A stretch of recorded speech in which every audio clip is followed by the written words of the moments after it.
clear advantages. Yeah. At the same time, there were some uncomfortable realities about being a woman there. We see it in the movie. But in real life, you had a weird experience interviewing Nawaz Sharif, right, the former Prime Minister of Pakistan. Well, he's now the Prime Minister of Pakistan again. Yeah. And what happened there? Well, we had first met in person after Benazir Bhutto was killed, which is obviously a horrible time in the country. And we met, we had sort of a funny conversation, you know, where I was supposed to get, I think, 15 or 20 minutes with him, and he kept asking me to ask more questions. And so at this point, you know, I'm through all my main questions, and I'm just repeating myself. But, you know, we had like a rapport, and it's always nice as a journalist when you find somebody who's willing to talk to you and answer your questions, who's obviously in a position of power, and he's the head of the opposition. He's also funny, you know, and so we would joke around together. And like, you know, it got to the point where I could call him and I could get comment for stories, and so I would help other correspondents get comments for stories. And then at a certain point he asked me, you know, it's like we were alone in a room and I was interviewing him, and it was strange because, you know, normally we had other people with us, and he asked me if I had a friend.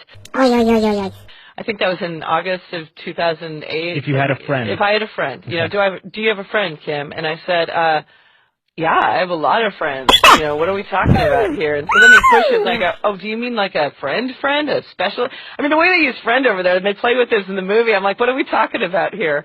You know, and it turns out he wanted to know if I had a boyfriend, and I said, you know, I had one, and I just, you know, we just broke up. I'm kind of thinking, like, where's this going? And he says, well, you know, I would like to help you find a friend. And so then he's offering to set me up, and he asked me for my criteria, and I said, you know, somebody tall, somebody smart, and somebody funny. And so he went through those criteria, clarifying them, and he said, like, he would look, but admitted that tall was very difficult in a country like Pakistan because it is a short people, and I'm 5'10". So, you know, and then it was just sort of a joke, and I ran this past other Pakistani friends, and they said, oh, he's just acting like your Punjabi uncle. You know, and so this goes on for a while. There's an awkward lunch in there, you know, and then there's the bombing in Mumbai, and I realized that he's the person I need to go see because I want to try to find the village where the one surviving bomber was from, and that was in his province of Punjab. So I went to go see him for what turned out to be the last time. And he had joked about, like, saying he wanted to buy me a phone. I thought he was joking. He wanted to buy me a phone so that we could talk without the ISI listening to us, which is the, you know, spy agency in Pakistan.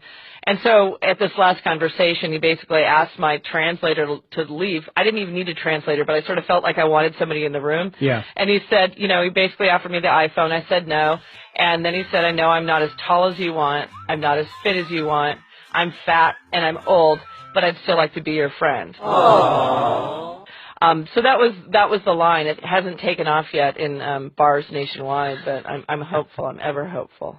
And that was awkward. I might try that one out. It was awkward.